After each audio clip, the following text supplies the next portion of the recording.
Language is a unique capability of the human brain, and once an individual encountered language problem, this is a result of brain damage or injury, which is actually commonly known as aphasia. And there are different types of aphasia. One of its types is the non-fluent aphasia, which is known as the Broca's aphasia.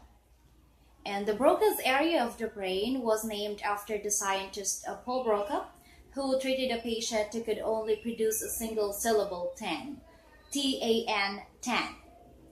And these Broca's area lies within the broader region of the inferior frontal gyrus. And the inferior frontal gyrus is responsible for speech conveyance.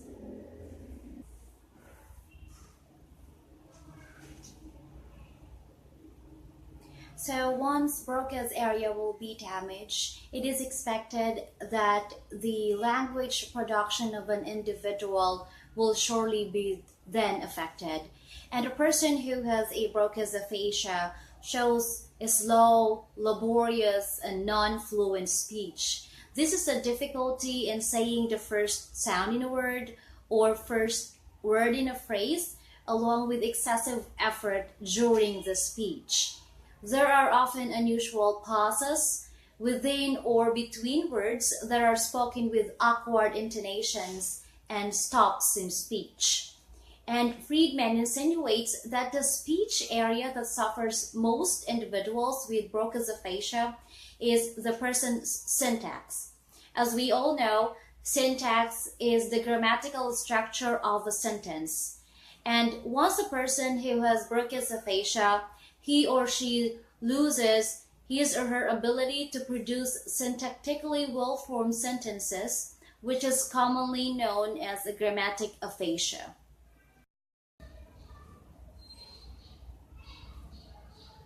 So patients with Broca's aphasia tend to have a telegraphic speech, this is a speech during the two-word stage of the language acquisition of children, and in adults, regression to telegraphic speech would indicate a neurological problem. Aside from the diagnosis that we do have for Broca's aphasia patients, like telegraphic speech, stuttering, stops, pauses, and awkward intonation during the speech, or we also have the syntax problem, there are therapies that can be used in order to correct or to reduce this neurological problem. And according to Fogel, the initial goal of therapy is to have a basic communication in order for us to convey the basic life needs.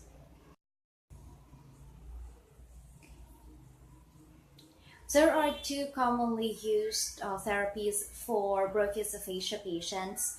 First is the MIT, and second one is the CILT. MIT is a combination of the restorative and compensatory approaches, and MIT is from the word melodic intonation approach or therapy. This concept of an MIT draws from the patients of aphasia, wherein they cannot speak very much but can still sing familiar songs. While CILT is different from MIT, which is MIT is a constraint induced language therapy. And in this kind of therapy, they do not allow a non-verbal communication responses during the language activities. So they only allow verbal responses from the Broca's patients. And there is actually a positive effects for CILT from other domains, like improvement on the motor speech and stuttering. Whatever diagnosis and therapies we have for the patients of Broca's aphasia, we need to remember that their intelligence are not merely affected. It's just that they do have a difficulty in expressing themselves through speaking and writing. And these patients are fully aware of their condition.